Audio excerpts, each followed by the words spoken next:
Hello everyone, welcome to news navigator program of Shankara S academy. ಇವತ್ತಿನ ವಿಡಿಯೋದಲ್ಲಿ ನಾವು last week ಅಂದ್ರೆ ಫ್ರೈಡೆ ಮತ್ತೆ ಸ್ಯಾಟರ್ಡೆ ಕೆಲವೊಂದು ಕಾನ್ಸೆಪ್ಟ್ಗಳನ್ನ ನಾವು ಕವರ್ ಮಾಡಿರ್ಲಿಲ್ಲ. ಯಾವ್ದೆಲ್ಲ ಕಾನ್ಸೆಪ್ಟ್ಗಳು ನ್ಯೂಸ್ ಅಲ್ಲಿ ಇದೆ ಅಂತ ಹೇಳಿ ಇವತ್ತಿನ ವಿಡಿಯೋದಲ್ಲಿ ನೋಡೋಣ. ಇಂಪಾರ್ಟೆಂಟ್ಲಿ ಯಾವ್ದೆಲ್ಲ ನಾವು ಎಕ್ಸಾಮ್ ಪರ್ಸ್ಪೆಕ್ಟಿವ್ ಆಗಿ ಬೇಕಾಗತ್ತೆ ಆ ರೀತಿಯಾದಂತಹ ವಿಡಿಯೋಸ್ ಅನ್ನ ನೋಡ್ಕೊಳ್ಳೋಣ. ಮೊದಲನೇದಾಗಿ ಯಾವ್ದೆಲ್ಲ ಟಾಪಿಕ್ ಅನ್ನ ನೋಡ್ತೀವಿ ಅಂತ ಹೇಳಿದ್ರೆ golden langur, next invasive species ಆಗಿರುವಂತಹ ಸಣ್ಣ ಸೆಪ್ಟಾಬಿಲಿಸ್, ನಂತರ ನಾರ್ಕೋ ಕೋಆರ್ಡಿನೇಷನ್ ಸೆಂಟರ್. ಈಗ ನಾರ್ಕೋ ಕೋಆರ್ಡಿನೇಷನ್ ಸೆಂಟರ್ದು ಮೀಟಿಂಗ್ ಆಗಿದೆ, ಅದಕ್ಕೋಸ್ಕರ ನೋಡೋಣ. ನೆಕ್ಸ್ಟ್ ಬಂಗನಪಲ್ಲೆ ಮ್ಯಾಂಗೋ, ಅದ್ರದ್ದು ಎಕ್ಸ್ಪೋರ್ಟ್ ಬಗ್ಗೆ ನ್ಯೂಸ್ ಅಲ್ಲಿದೆ. ನಂತರ ನೇತ್ರ ಏರ್ಬೋರ್ನ್. ಇದಿಷ್ಟು ಕಾನ್ಸೆಪ್ಟ್ಗಳನ್ನ ಇವತ್ತಿನ ವಿಡಿಯೋದಲ್ಲಿ ನೋಡ್ಕೊಳ್ಳೋಣ. ಮೊದಲನೇದಾಗಿ ಗೋಲ್ಡನ್ ಲಂಗೂರ್. ಗೋಲ್ಡನ್ ಲಂಗೂರ್ನ ನಾವು ಜನರಲ್ ಸ್ಟಡೀಸ್ ಪೇಪರ್ 3 ನ ಅಡಿಯಲ್ಲಿ ನೋಡಬಹುದಾಗುತ್ತೆ. ಎಸ್ಪೆಷಲಿ ಇದು ಪ್ರಿಲಿಮ್ಸ್ ಪರ್ಸ್ಪೆಕ್ಟಿವ್ ಆಗಿ ಇಂಪಾರ್ಟೆಂಟ್. ಯಾಕೆ ಪ್ರಿಲಿಮ್ಸ್ ಪರ್ಸ್ಪೆಕ್ಟಿವ್ ಆಗಿ important? Species in news concept ಅನ್ನ ಕೇಳುವಂತಹ ಚಾನ್ಸಸ್ ಇರುತ್ತೆ, ಅದಕ್ಕೋಸ್ಕರ. And golden langur endangered species ಅಲ್ಲಿ ಇರೋದ್ರಿಂದ it is one of the threatened species. Correct ಅಲ್ವಾ? ಸೊ ಥ್ರೆಟನ್ಡ್ ಸ್ಪೀಸೀಸ್ ಲಿಸ್ಟ್ ಅಲ್ಲಿ ಇರೋದ್ರಿಂದ ನಮ್ಗೆ ಎಕ್ಸಾಮ್ ಪರ್ಸ್ಪೆಕ್ಟಿವ್ ಆಗಿ ಗೋಲ್ಡನ್ ಲಂಗೂರ್ ತುಂಬಾನೇ ಇಂಪಾರ್ಟೆಂಟ್ ಆಗುತ್ತೆ. ಸೊ ಯಾಕೆ ಗೋಲ್ಡನ್ ಲಂಗೂರ್ ನ್ಯೂಸ್ ಅಲ್ಲಿದೆ ಅಂತ ಮೊದಲಿಗೆ ನೋಡೋಣ. 7 ಎಂಡೇಂಜರ್ಡ್ ಗೋಲ್ಡನ್ ಲಂಗೂರ್ಗಳನ್ನ ರೆಸ್ಕ್ಯೂ ಮಾಡ್ಬಿಟ್ಟು, ಅಂದ್ರೆ ಫಾರೆಸ್ಟ್ ಡಿಪಾರ್ಟ್ಮೆಂಟ್ ರೆಸ್ಕ್ಯೂ ಮಾಡಿ, ವೈಲ್ಡ್ ಲೈಫ್ ಟ್ರಾಫಿಕಿಂಗ್ ಆಗ್ತಿರತ್ತೆ, ಆ ವೈಲ್ಡ್ ಲೈಫ್ ಟ್ರಾಫಿಕರ್ಸ್ ಇಂದ ರೆಸ್ಕ್ಯೂ ಮಾಡ್ಬಿಟ್ಟು ಇದನ್ನ ಮತ್ತೆ ಸಿಗ್ನಾ ಜುಹಾಲವ್ ನ್ಯಾಷನಲ್ ಪಾರ್ಕ್ ಗೆ ರಿಲೀಸ್ ಮಾಡಲಾಗಿದೆ. ಯೂಶಲಿ ನಮ್ಗೆ ಹೆಚ್ಚಿನ ಗೋಲ್ಡನ್ ಲಂಗೂರು ಸಿಗ್ನೋ ಜ್ವಾಲವ್ ನ್ಯಾಷನಲ್ ಪಾರ್ಕ್ ಅಲ್ಲಿ ಸಿಗತ್ತೆ, ಹಾಗಾಗಿ ಅಲ್ಲೇ ರಿಲೀಸ್ ಮಾಡಲಾಗಿದೆ.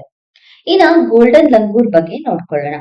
ಈ ಗೋಲ್ಡನ್ ಲಂಗೂರನ್ನ ನಾವು ಎಲ್ಲೆಲ್ಲಿ ನೋಡಬಹುದು ಅಂತ ಅಂದ್ರೆ ಯೂಶಲಿ ವೆಸ್ಟರ್ನ್ ಅಸ್ಸಾಂ ರೀಜನ್ ಮತ್ತೆ ಸದರ್ನ್ ಭೂತಾನ್ ರೀಜನ್ ಅಲ್ಲಿ ನಾವು ಹೆಚ್ಚಾಗಿ ಇದನ್ನ ನೋಡಬಹುದಾಗುತ್ತೆ. ವೆಸ್ಟರ್ನ್ ಅಸ್ಸಾಂ ಮತ್ತೆ ಸದರ್ನ್ ಭೂತಾನ್ಸ್, ಈ ರೀಜನ್ಸ್ ಅಲ್ಲಿ ನಾವು ಹೆಚ್ಚಿನ ಗೋಲ್ಡನ್ ಲಂಗೂರ್ ಸ್ಪೀಸೀಸ್ ಅನ್ನ ಕಾಣಬಹುದಾಗುತ್ತೆ.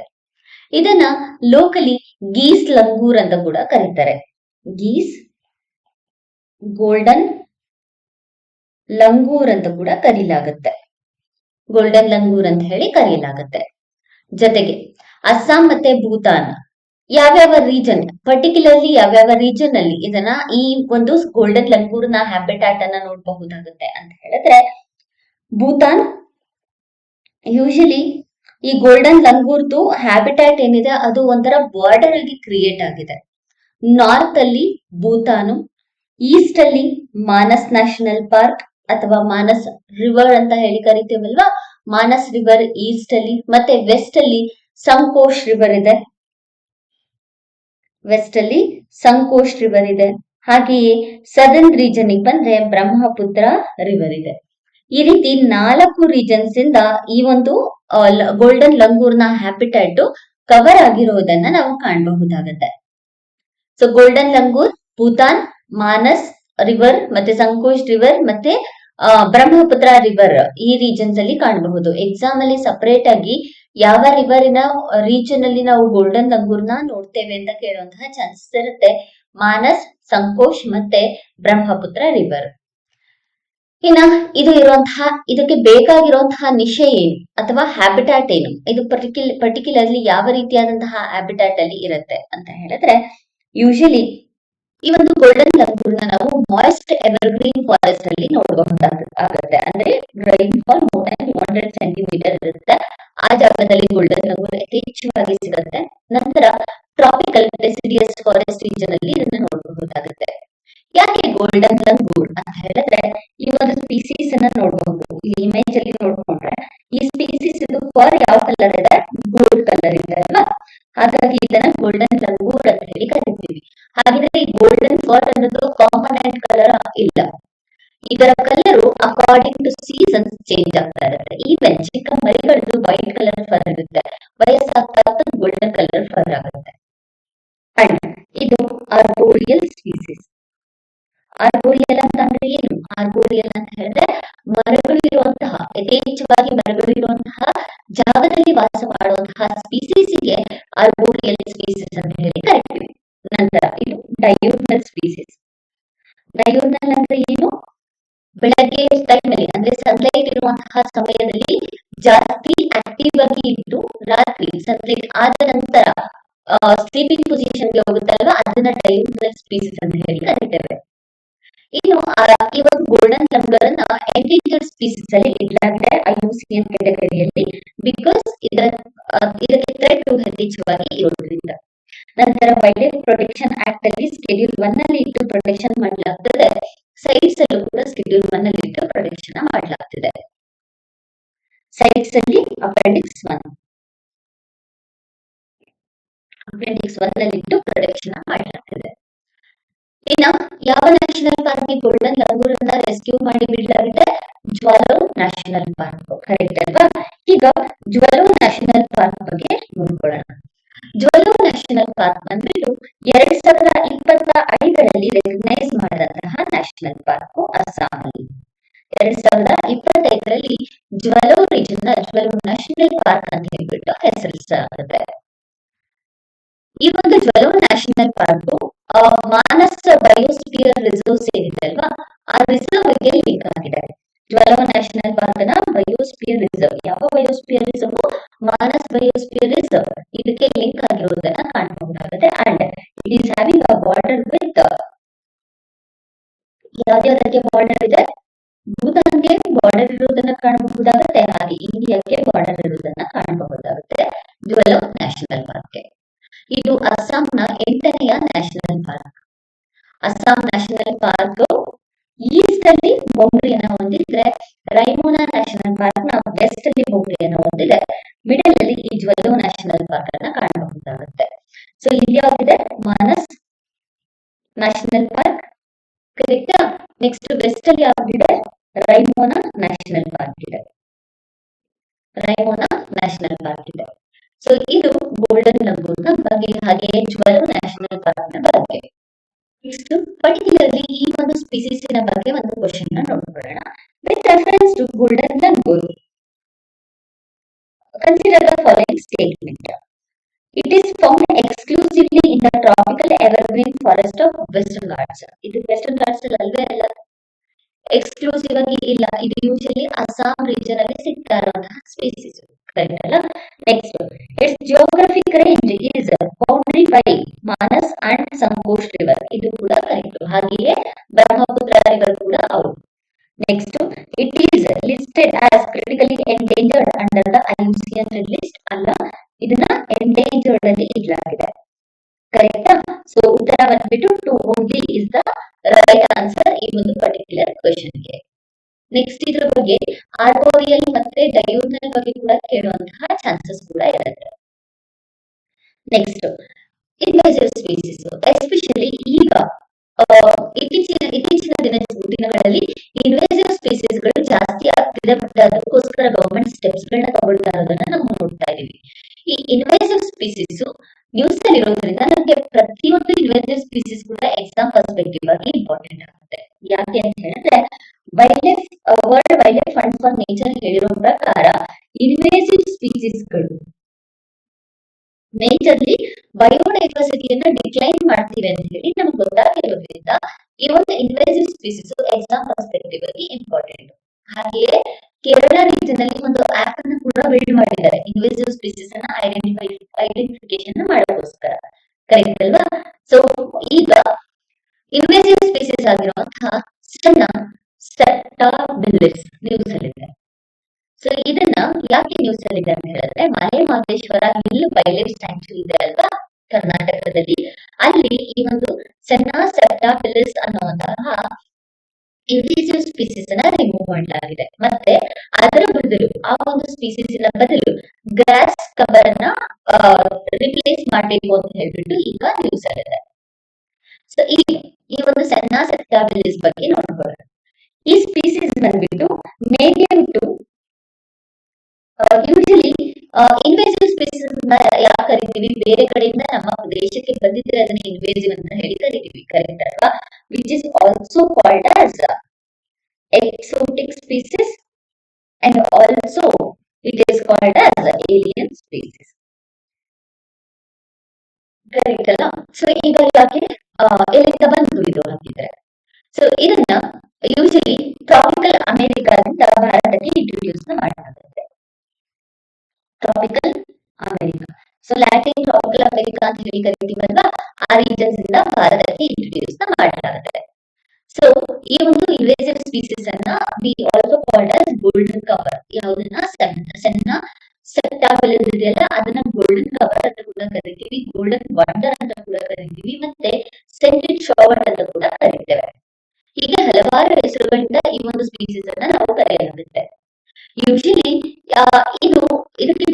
ಇದನ್ನ ಯಾಕೆ ಇನ್ವೇಸಿವ್ ಸ್ಪೀಸೀಸ್ ಅಂತ ಕರಿತಿದೀವಿ ಅಂತ ಹೇಳಿದ್ರೆ, ನಮ್ಮ ಭಾರತದ ಸಾಯಿಲಿನ ಕೆಮಿಕಲ್ ಕಂಪೋಸಿಷನ್ ಚೇಂಜ್ ಮಾಡ್ತಾ ಇದೆ.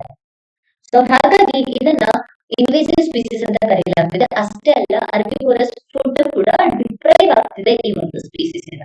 ಅರ್ಬಿವೋರಸ್ ಫುಡ್ ಅಂದ್ರೆ ಯಾವುದು? Grasses, which is nothing but grass ಅನ್ನ ಡೆವಲಪ್ ಆಗೋದಕ್ಕೆ ಇದು ಬಿಡ್ತಿಲ್ಲ ಅಂತ. ವೈ? ಬಿಕಾಸ್ ಇಲ್ಲಿ ಪಿಕ್ಚರ್ ಅಲ್ಲಿ ನೋಡ್ಬೋದು ಇದರ ಕೆನೋಪಿ ಜಾಸ್ತಿ ಇದೆ.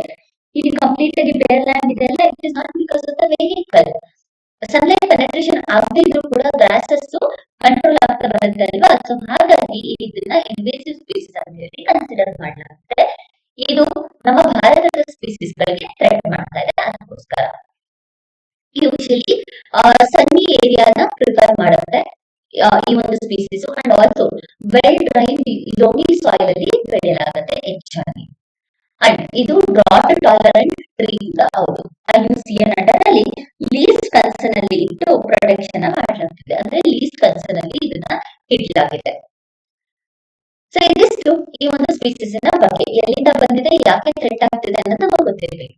ನಂತರ ಮಲೆ ಮಹದೇಶ್ವರ ಹಿಲ್ ನ ಬಗ್ಗೆ ನೋಡಿದ್ರೆ, ಮಲೆ ಮಹದೇಶ್ವರ ಹಿಲ್ ವೆಸ್ಟರ್ನ್ ಘಾಟ್ಸ್ ಮತ್ತೆ ಈಸ್ಟರ್ನ್ ಘಾಟ್ಸ್ ಎರಡೂ ಬಂದು ಸೇರುವಂತಹ ಕಾನ್ಫ್ಲುಯೆನ್ಸ್ ಅಲ್ಲಿ ಇಂಟರ್ ಸೆಕ್ಷನ್ಸ್ ಏರಿಯಾದಲ್ಲಿ ನೋಡಬಹುದಾಗುತ್ತೆ ಮಲೆ ಮಹದೇಶ್ವರ ಹಿಲ್ ಅನ್ನ. ಚಾಮರಾಜನಗರ ಡಿಸ್ಟ್ರಿಕ್ಟ್ ಕರ್ನಾಟಕದಲ್ಲಿ ಕಾಣಬಹುದು. ಇದು Biligiri Rangaswamy temple tiger reserve, BRT tiger reserve ಅಂತ ಹೇಳಿ ಕರಿತೀವಲ್ವಾ ಅದು, ಮತ್ತೆ ಸತ್ಯಮಂಗಲಂ ಟೈಗರ್ ರಿಸರ್ವ್, ಮತ್ತೆ ಕಾವೇರಿ ವೈಲ್ಡ್ ಲೈಫ್ ಸ್ಯಾಂಕ್ಚುರಿ, ಈ ಒಂದು ಬಾರ್ಡರ್ ಅನ್ನ ಹೊಂದಿದೆ ಈ 3 ವೈಲ್ಡ್ ಲೈಫ್ ಸ್ಯಾಂಕ್ಚುರೀಸ್ ಇಂದ. ಸೊ ಇದಿಷ್ಟು Male Mahadeshwara hill wildlife sanctuary ಬಗ್ಗೆ, ಮತ್ತೆ ಇನ್ವೇಸಿವ್ ಸ್ಪೀಸೀಸ್ ಆಗಿರುವಂತಹ ಸೆನಾ ಸ್ಪೆಕ್ಟಾಬಿಲಿಸ್ ನ ಬಗ್ಗೆ. ಸೊ ಇದ್ರ ಬಗ್ಗೆ ಒಂದು ಕ್ವಶನ್ ನೋಡ್ಕೊಳ್ಳೋಣ. Consider the following place of protected area and their distinct feature. Male Mahadeshwara hills intersections of Western Ghats and Eastern Ghats. ಇದು ಸರಿಯಾದ ಉತ್ತರ, ಕರೆಕ್ಟ್ ಅಲ್ವಾ? ಎರಡನೇದು senna spectabilis invasive plant affected fodder availability, ಇದು ಕೂಡ ಕರೆಕ್ಟ್. ನೆಕ್ಸ್ಟ್ ಮೂರನೇದು Biligiri Rangaswamy temple reserves contiguous to Male Mahadeshwara hill, ಇದು ಕೂಡ correct. So all the 3 pairs are correct answer. And also ಈ Male Mahadeshwara hill wildlife sanctuary ಇದೆಯಲ್ಲ, ಇದನ್ನ Kaveri river, north eastern region ಅಲ್ಲಿ Kaveri river border ಆಗಿರೋದನ್ನ ಕಾಣಬಹುದಾಗುತ್ತೆ. ಹಾಗೆಯೇ ಸದರ್ನ್ ರೀಜನ್ ಅಲ್ಲಿ ಪಾಲಾ ರಿವರ್ ಕೂಡ ಬಾರ್ಡರ್ ಆಗಿರೋದನ್ನ ನಾವು ಕಾಣಬಹುದಾಗುತ್ತೆ. ಎರಡು ರಿವರ್ ಕೂಡ ಇಂಪಾರ್ಟೆಂಟ್, ಪಾಲಾ ರಿವರ್ ಮತ್ತೆ ಕಾವೇರಿ ರಿವರ್. ಸೊ ಇದಿಷ್ಟು ಈ ಒಂದು ಇನ್ವೇಸಿವ್ ಸ್ಪೀಸೀಸ್ ಬಗ್ಗೆ, ಹಾಗೆ ಮಲೆ ಮಹದೇಶ್ವರ ಹಿಲ್ ವೈಲ್ಡ್ ಲೈಫ್ ಸ್ಯಾಂಕ್ಚುರಿಯ ಬಗ್ಗೆ. ನೆಕ್ಸ್ಟ್ ನಾರ್ಕೋ ಕೋಆರ್ಡಿನೇಷನ್ ಸೆಂಟರ್ ಬಗ್ಗೆ ನೋಡ್ಕೊಳ್ಳೋಣ. ನಾರ್ಕೋ ಕೋಆರ್ಡಿನೇಷನ್ ಸೆಂಟರ್ ಯಾಕೆ ನ್ಯೂಸ್ ಅಲ್ಲಿ ಇದೆ ಅಂತ ಹೇಳಿದ್ರೆ, ನಾರ್ಕೋ ಕೋಆರ್ಡಿನೇಷನ್ ಸೆಂಟರ್ ನ 10ನೇ ಅಪೆಕ್ಸ್ ಲೆವೆಲ್ ಮೀಟಿಂಗ್ ಅನ್ನ ಯೂನಿಯನ್ ಹೋಮ್ ಮಿನಿಸ್ಟರ್ ಚೇರ್ ಮಾಡ್ತಾ ಇದ್ದಾರೆ ಅಂತ ಹೇಳಿ ಶೆಡ್ಯೂಲ್ ಮಾಡಲಾಗಿದೆ. ಅದಕ್ಕೋಸ್ಕರ ಇನ್ನ ನಾರ್ಕೋ ಕೋಆರ್ಡಿನೇಷನ್ ಸೆಂಟರ್ ಬಗ್ಗೆ ನೋಡೋಣ. 2016ರಲ್ಲಿ ಇದನ್ನ ಲಾಂಚ್ ಮಾಡಲಾಗುತ್ತೆ. ಅಂಡ್ ಆಲ್ಸೋ ಇದನ್ನ ಯಾಕೆ ಲಾಂಚ್ ಮಾಡ್ತಾರೆ ಅಂತ ಹೇಳಿದ್ರೆ, ಸ್ಟೇಟ್ಸ್ ಮತ್ತೆ ಮಿನಿಸ್ಟ್ರಿ ಆಫ್ ಹೋಮ್ ಅಫೇರ್ಸ್ ಇವರ ನಡುವೆ ಬೆಟರ್ ಕೋಆರ್ಡಿನೇಷನ್ ನ ಎನ್ಹಾನ್ಸ್ ಮಾಡೋದಕ್ಕೋಸ್ಕರ ಇದನ್ನ ಎಸ್ಟಾಬ್ಲಿಷ್ ಮಾಡಲಾಗುತ್ತೆ. ಇದೊಂದು apex level narco coordination centre. So ಇದರಲ್ಲಿ ಒಟ್ಟು 3 ಲೆವೆಲ್ ಕಮಿಟೀಸ್ ಗಳನ್ನ ನೋಡಬಹುದಾಗುತ್ತೆ. ಅಂಡ್ ಆಲ್ಸೋ ಈ ಕಮಿಟಿಯನ್ನ ಹೋಮ್ ಸೆಕ್ರೆಟರಿ ಎಕ್ಸಿಕ್ಯೂಟಿವ್ ಲೆವೆಲ್ ಅಲ್ಲಿ ಹೆಡ್ ಮಾಡಿರ್ತಾರೆ.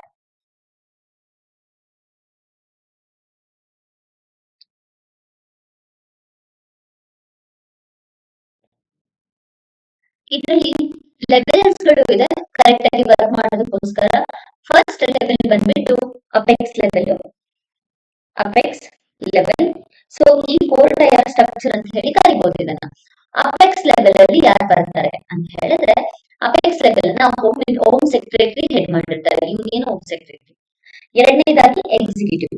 ಈ ಒಂದು ಎಕ್ಸಿಕ್ಯೂಟಿವ್ ಲೆವೆಲ್ ನಾಲ್ಕು ಕೋಆರ್ಡಿನೇಷನ್ ಸೆಂಟರ್ ಅನ್ನ ಕಮಿಟಿಯನ್ನ ಯಾರು ಹೆಡ್ ಮಾಡಿರ್ತಾರೆ ಅಂದ್ರೆ ಸ್ಪೆಷಲ್ ಸೆಕ್ರೆಟರಿ ಅವರು ಹೆಡ್ ಮಾಡಿರ್ತಾರೆ. Next minister of home affairs under ಅಲ್ಲಿ ಬರ್ತಾರೆ. ನೆಕ್ಸ್ಟ್ ಸ್ಟೇಟ್ ಸ್ಟೇಟ್ ಅನ್ನ ಅಂದ್ರೆ ಸ್ಟೇಟ್ ಲೆವೆಲ್ ನಾಲ್ಕು ಕೋಆರ್ಡಿನೇಷನ್ ಸೆಂಟರ್ ಅನ್ನ ಚೀಫ್ ಸೆಕ್ರೆಟರಿ ಅವರು ಹೆಡ್ ಮಾಡಿರ್ತಾರೆ. ನಂತರ ಡಿಸ್ಟ್ರಿಕ್ಟ್ ಲೆವೆಲ್ ಅಲ್ಲಿ ಡಿಸ್ಟ್ರಿಕ್ಟ್ ಮ್ಯಾಜಿಸ್ಟ್ರೇಟ್ ಅವರು ಹೆಡ್ ಮಾಡಿರ್ತಾರೆ. ಸೊ ಇದರ ಮೇಜರ್ ಇನಿಷಿಯೇಟಿವ್ಸ್ ಏನೇನು, ನಾಲ್ಕು ಕೋಆರ್ಡಿನೇಷನ್ ಸೆಂಟರ್ ನ ಮೇಜರ್ ಇನಿಷಿಯೇಟಿವ್ ಏನೇನು ಅಂದ್ರೆ ಮಿಷನ್ ಸ್ಪಂದನ. ಮಿಷನ್ ಸ್ಪಂದನ ಅನ್ನುವಂತಹ ಇನಿಷಿಯೇಟಿವ್ ನ ತಗೊಂಡಿದ್ದಾರೆ. ಸೊ ಈ mission Spandana partnership with spiritual institutions for awareness ಗೋಸ್ಕರ ತಂದಿರುವಂತಹ ಇನಿಷಿಯೇಟಿವ್. ಮಾನಸ್ ಮಾನಸ್ ಅನ್ನೋದು helpline centre 1933 is the Manas toll free number. Manas ಅಂತ ಹೇಳಿದ್ರೆ ಮಾದಕ ಪದಾರ್ಥ ನಿಷೇಧ ಅಸೂಚನಾ ಕೇಂದ್ರ ಅಂತ ಹೇಳಿ ಅರ್ಥ. ಸೊ ಇದೊಂದು toll free number help line centre ಆಗಿ ಆಕ್ಟ್ ಆಗುತ್ತೆ. ಸೊ ಇದಿಷ್ಟು ನಾಲ್ಕು ಕೋಆರ್ಡಿನೇಷನ್ ಸೆಂಟರ್ ನ ಬಗ್ಗೆ. ನೆಕ್ಸ್ಟ್ ಈ ಒಂದು ನಾಲ್ಕು ಕೋಆರ್ಡಿನೇಷನ್ ಸೆಂಟರ್ ನ ಮೇಲೆ ಒಂದು ಪ್ರಿಲಿಮ್ಸ್ ಕ್ವೆಶ್ಚನ್ ನೋಡ್ಕೊಳ್ಳೋಣ. ರಿಗಾರ್ಡಿಂಗ್ ನಾಲ್ಕು coordination centre mechanism, consider the following. The Apex Level Coordination Committee, headed by the Union Home Minister ಅಲ್ಲ, Union Home Secretary. ಕರೆಕ್ಟಾ? ಸೊ ಹಾಗಾಗಿ first statement wrong. Next, it facilitates intelligence sharing among law enforcement under controller agency. ಇದು ಸರಿಯಾದ ಉತ್ತರ. So answer ಬಂದು 2 only is the right answer for this particular question. Next, the most important one, Banganapalle mango. Next Banganapalle mango. Banganapalle mango agricultural ಮತ್ತೆ processed food product export development authority ಏನಿದೆ ಅಲ್ವಾ, APEDA. So ಅದು ministry of commerce and industry under ಅಲ್ಲಿ ಮೊದಲ ಬಾರಿ ಬಂಗನಪಲ್ಲೆ ಮ್ಯಾಂಗೋವನ್ನ India ಇಂದ ಸಿಂಗಾಪುರ್ಗೆ export ನ ಮಾಡ್ತಾ ಇದೆ. ಸೊ ಹಾಗಾಗಿ ಈ ಒಂದು ಸ್ಪೀಸೀಸ್ ನ್ಯೂಸ್ ಅಲ್ಲಿದೆ. ಸೊ ಬಂಗನಪಲ್ಲೆ ಮ್ಯಾಂಗೋ ಆಂಧ್ರ ಪ್ರದೇಶ, ಭಾರತದ ಆಂಧ್ರ ಪ್ರದೇಶದಲ್ಲಿ ಬೆಳೆಯಲಾಗುತ್ತೆ. Cultivated in towns of Banganapalle, ಅದಕ್ಕೋಸ್ಕರ ಇದನ್ನ ಬಂಗನಪಲ್ಲೆ ಅಂತ ಹೇಳಿ ಹೆಸರಿಸಲಾಗಿದೆ. It is also called as ಬೆಮೆಶೆಗ.